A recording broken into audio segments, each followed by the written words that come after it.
Assalamualaikum warahmatullahi wabarakatuh. Hari ini kita akan mempelajari tentang struktur dan fungsi tumbuhan secara sekilas saja, karena kemarin teman-teman sudah belajar atau sudah mempelajari secara mandiri ya. Kita yang pertama yaitu tentang akar. Nah, anatomi akar itu tampilannya seperti gambar ini. Ada yang namanya lapisan epidermis, kemudian di bawahnya epidermis itu ada korteks, lalu di antara korteks sama silinder pusat, atau biasanya teman-teman nyebutnya apa kemarin di akar? Kalau silinder pusat itu namanya stele. Nah, teman-teman kemarin sudah tahu bahwa epidermis kemarin fungsinya apa? Sebagai jaringan terluar untuk melindungi jaringan di bawahnya. Terus kemudian kalau korteks itu untuk menyimpan cadangan makanan. Kemudian di bawahnya korteks ini ada namanya endodermis. Kemudian di dalamnya ada, setelah endodermis, ada silinder pusat atau stele. Nah, di dalam stele ini ada perisikkel, ada floem, ada xilem. Teman-teman kemarin sudah tahu bahwa floem dan xilem itu adalah jaringan pengangkut. Xilem mengangkut air dan mineral dari tanah atau dari akar menuju ke daun. Sedangkan floem sebaliknya. Tapi yang diangkut bukan air, tapi hasil fotosintesis dari daun kemudian diedarkan menuju ke seluruh tubuh. Nah, kemarin yang belum dijelaskan ya ini perisikkel. Perisikkel ini mempunyai fungsi untuk mendukung pertumbuhan sekunder dan juga pertumbuhan dari akar ke bagian samping. Melebar maksudnya. Kan kalau akar itu kan semakin lama tanamannya, semakin tua tanaman itu akan semakin besar ya, nggak kecil-kecil terus. Kita aja manusia bertumbuh. Kan kita juga makhluk hidup. Tumbuhan juga makhluk hidup, jadi dia akan bertumbuh. Nah, kalau akar atau batang, dia akan membesar ke samping. Kemudian pada epidermis ini ada modifikasi, yaitu kalau pada lapisan epidermis ini dia akan tumbuh-tumbuh namanya bulu akar. Terus, nah, perbedaan antara akar dikotil dan akar monokotil. Kemarin apakah sudah disampaikan perbedaannya dari kelompok 1 ya, kemarin pada bagian akar. Nah, kalau pada dikotil atau tumbuhan dengan biji berkeping 2. Kalau dikotil berarti dia akarnya akar tunggang. Sedangkan pada monokotil dia akarnya akar serabut. Berkeping 1. Nah, epidermisnya sama di bagian terluar, kemudian ada korteks, ini juga korteks, kemudian endodermis. Nah, yang membedakan apa? Yang membedakan ini bagian silinder pusat atau stelenya. Jaringan floemnya ini ada di sini, sama juga bentuknya seperti ini. Jaringan xilem. Nah, jaringan xilem dia terpisah seperti ini, sedangkan pada dikotil dia gabung. Kemudian ada apa lagi? Nah, pada akar monokotil di tengahnya ini terdapat intinya.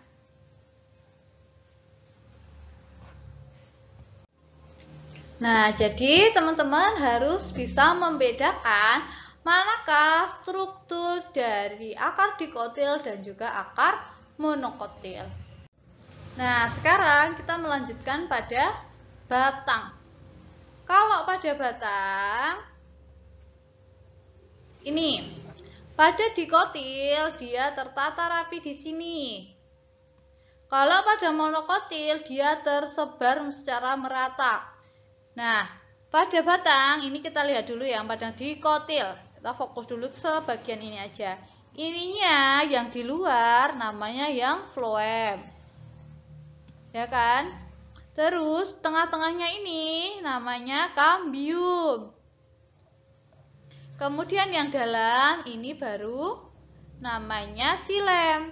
Padahal kalau di monokotil, nah antara xilem sama floemnya ini menyebar ini di sini, ini juga. Kalau pada dikotil dia tertata rapi. Itu aja bedanya dikotil dan monokotil. Lapisan epidermisnya tetap sama selalu ya. Lapisan epidermis itu selalu berada di paling luar. Kemudian ini stelenya, ini kambiumnya. Sekarang kita ke bagian daun. Nah, lapisan terluar berarti dia epidermis. Kemudian ada jaringan mesofil. Jaringan mesofil ini terdiri dari dua, yaitu jaringan tiang dan jaringan bunga karang.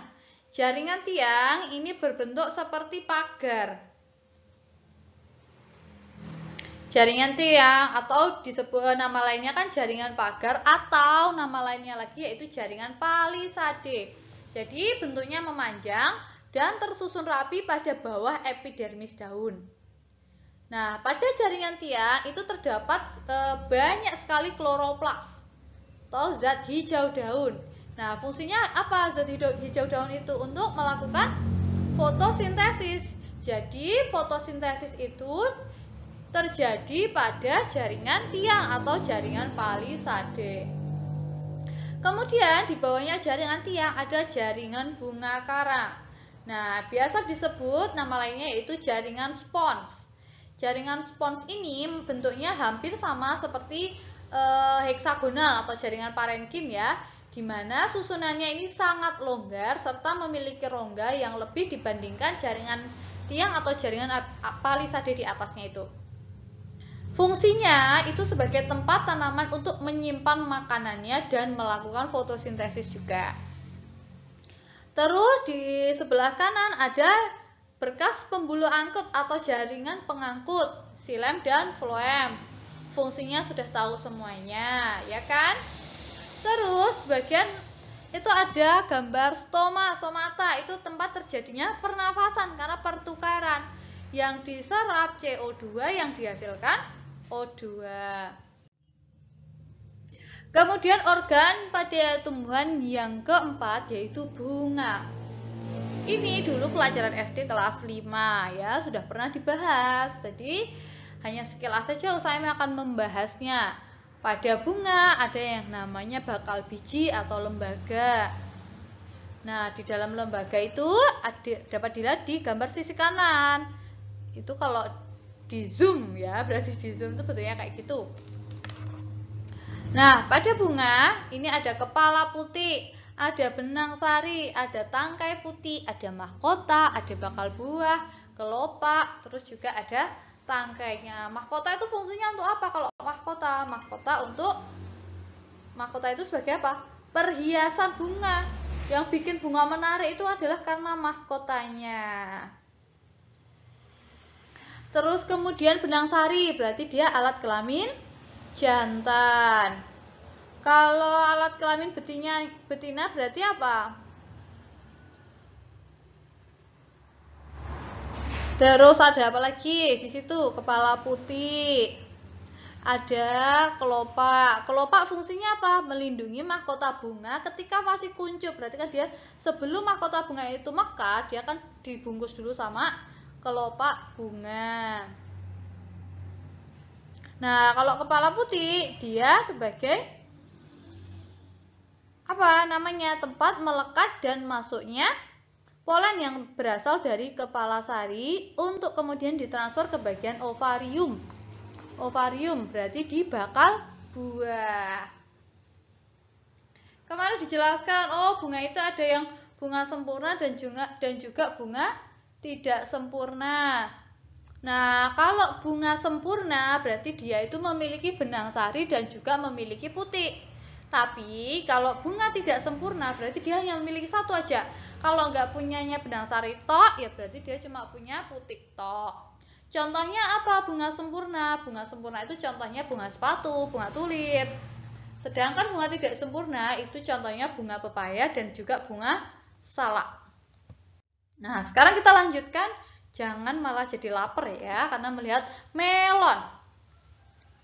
Pada buah melon. Nah, sekarang pada buah ini teman-teman pasti tahu mana yang kulitnya, mana yang dagingnya, dan juga mana yang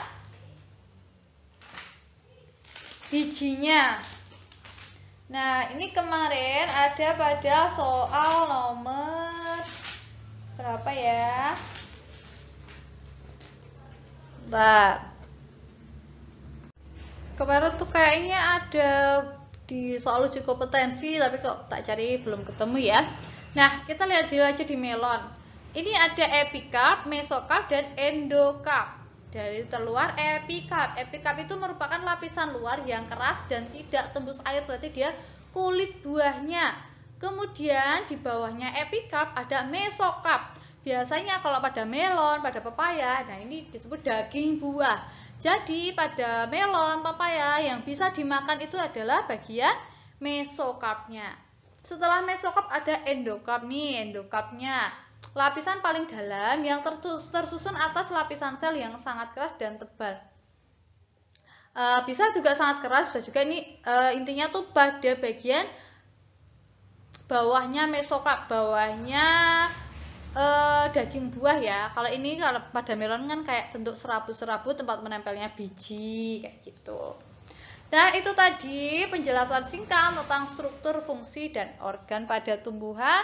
Silahkan dipelajari ulang. Terima kasih. Wassalamualaikum warahmatullahi wabarakatuh.